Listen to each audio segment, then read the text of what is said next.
everybody, what up? Scuffy here, and wow, a lot of madness, going on. It's been crazy. It has been a crazy time for me. It has been a crazy time for the game.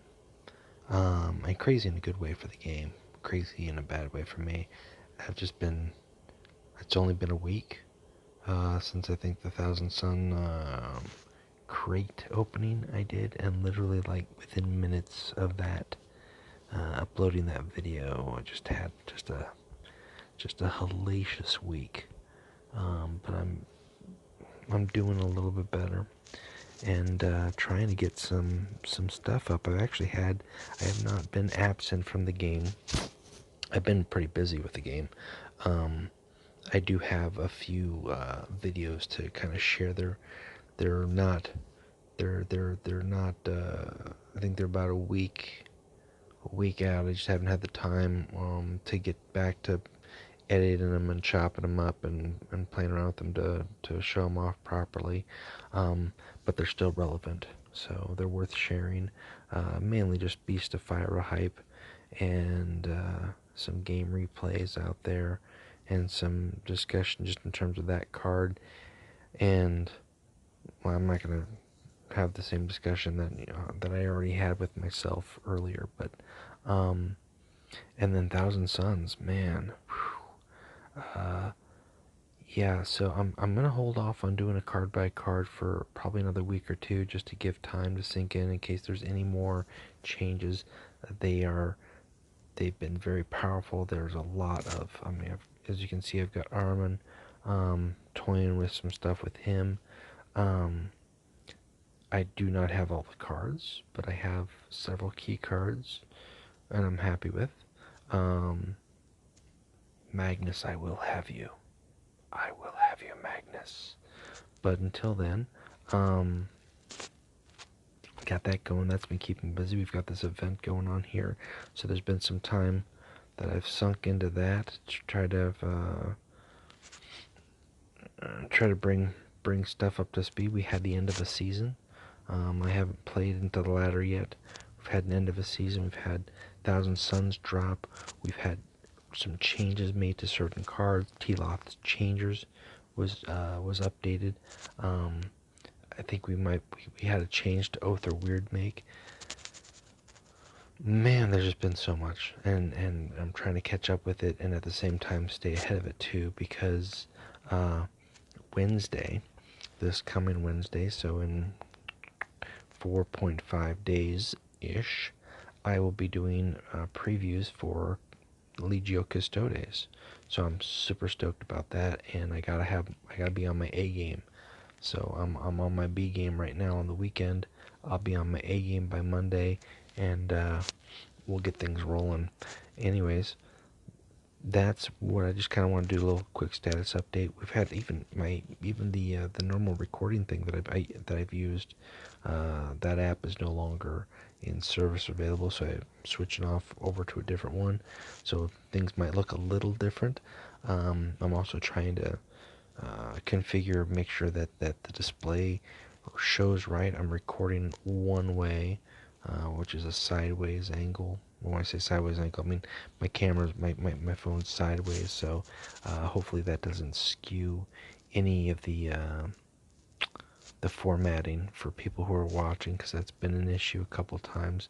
So yeah, busy, but not too busy to get some games in. Just busy to do good quality stuff, and I want to do good quality stuff, so I do have some to share. And yeah, so with that being said, if you feel like watching me talk about the Beast of Phyra and showing them off, I've already talked about them previously when they first were released, but can't say enough good things. But this will probably be the last time this won't be the last time. Yeah, we'll get to it. All right, bye. So Beast of Phyra is is awesome. It's awesome. I've played quite a few games here, I think, since getting it in the Angron deck that was limited release. And every time it's at the table, it's a game changer. It really focuses the attention of the opponent. They kind of have to deal with it. I have thankfully not had it played against me yet, but I am expecting that to change with time. Let's just take a look. If you haven't already seen it, we're going to take a look at this thing a little bit more closer.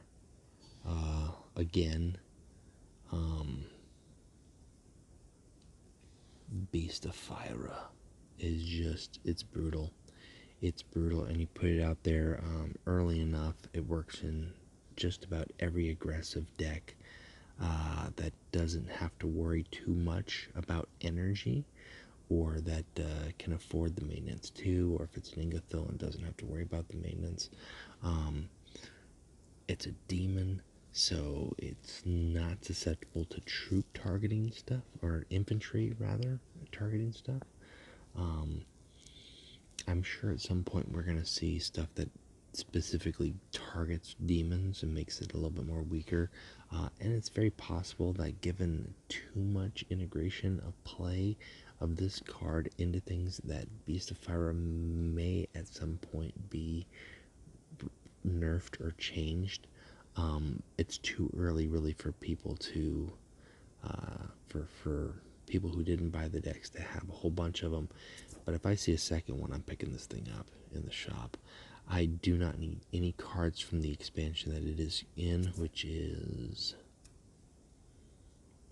the extermination crates. I don't need any cards from that, so I'm not going to waste gold trying to chase down an extra copy of it. I'll just wait till it's in the shop. But it does work.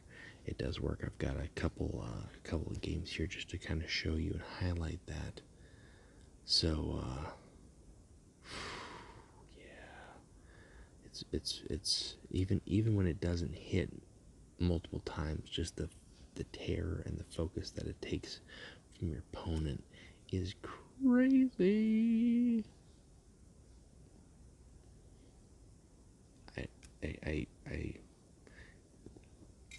I mean, you gotta put it in. I mean, I want to say 100%, but realistically, maybe not 100%, but like at least 70% of your decks. There's no reason not to. There's no reason not to. It combos with Kurz, combos with Malkarian, puts pressure for Sevatar if he wants it that way.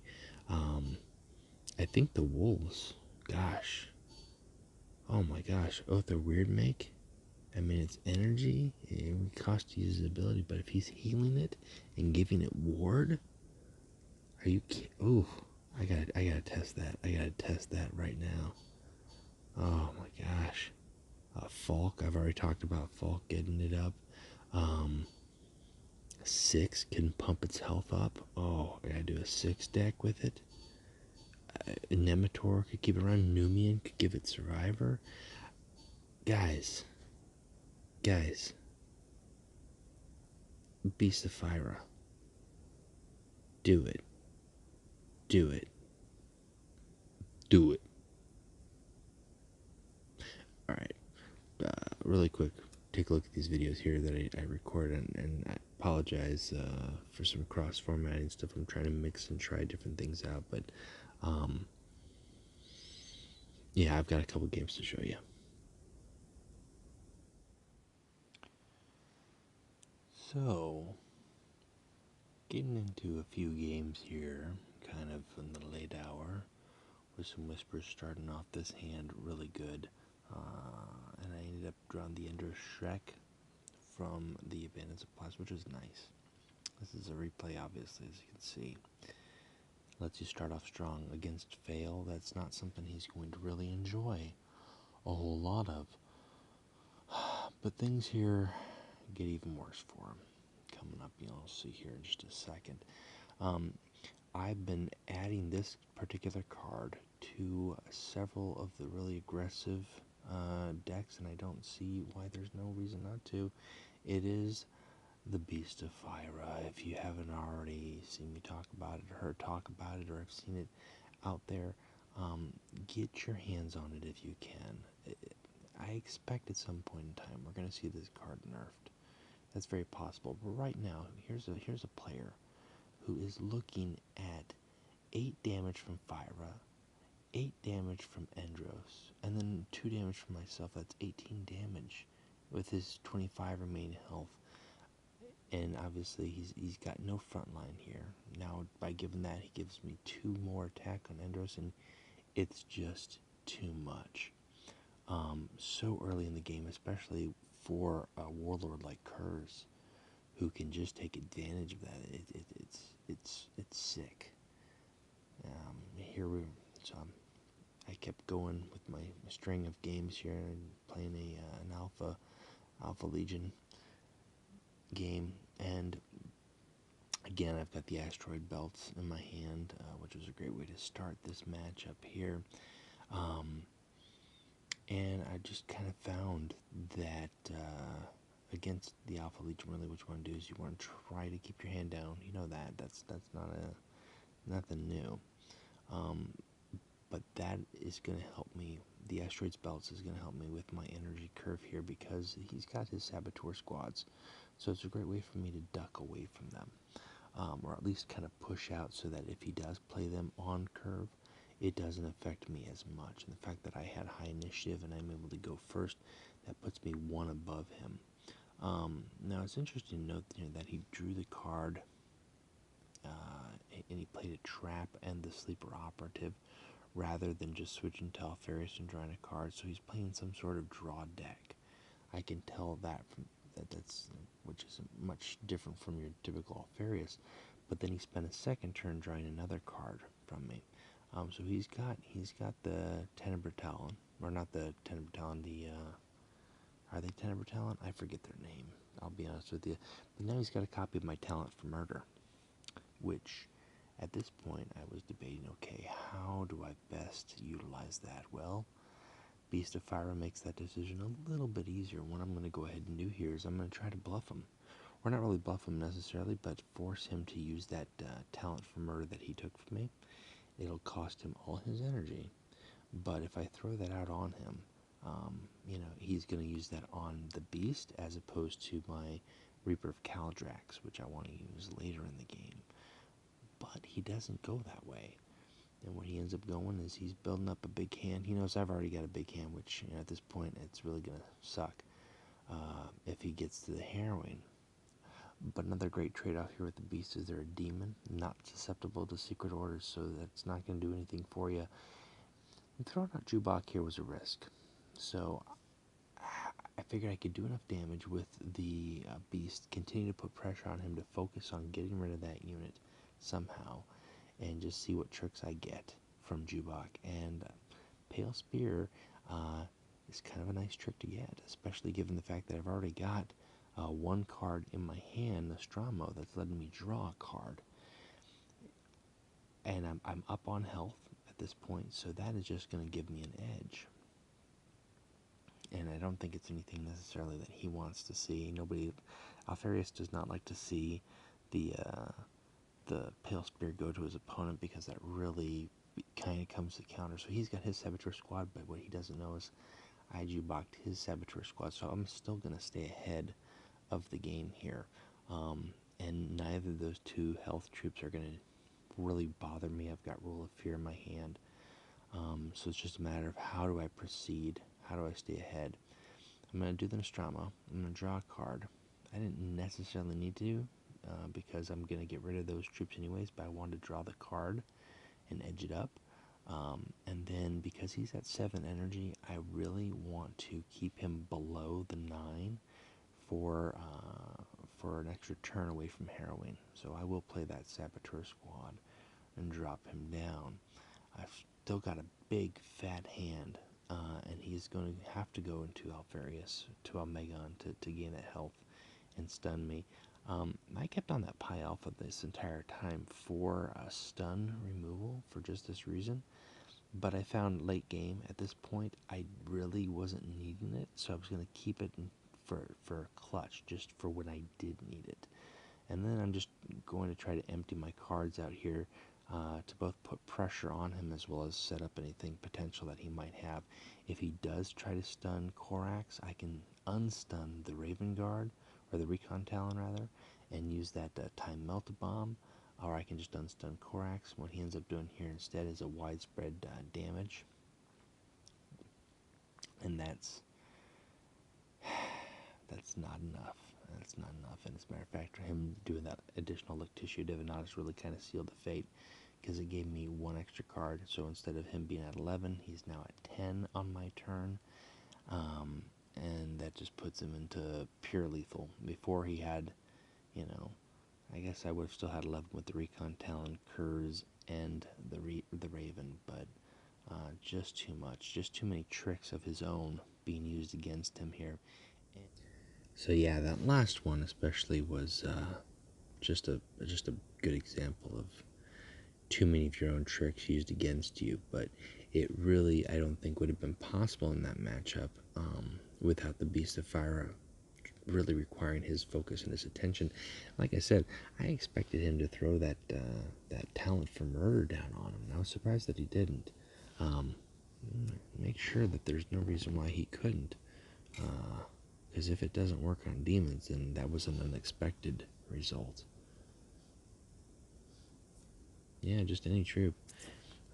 That would have been the smart thing to do. I mean, like I said, it would have cost him all his energy, and maybe he, was looking for another play or wanted to set something else up. But even then, if he hadn't, it still would have cost him that turn, plus the following turn with his Thunderhawk, which still would have given me all the time needed to set everything else up. I was very far ahead on health for that game, and really wasn't in a position to worry too terribly, even if he had gotten a harrowing off in the game. So that's just two of the. I think I would want to say I've gotten a good half dozen games in where I've gotten the Beast in play, and it's done work. Yeah, yeah, and that's just with Kurz. That's not even. I think I've played some practice games with Falk, so. Oh man, I'm having fun with it. It's just one card. It's just one card. It's a very powerful card. Like I said, may not stay that way forever, but I am enjoying it while I've got it, and I urge people to hunt for it and look for it. Pick it up when it's in the shop. Give it a week or two. I'm sure at some point it's going to pop up in the shop here. All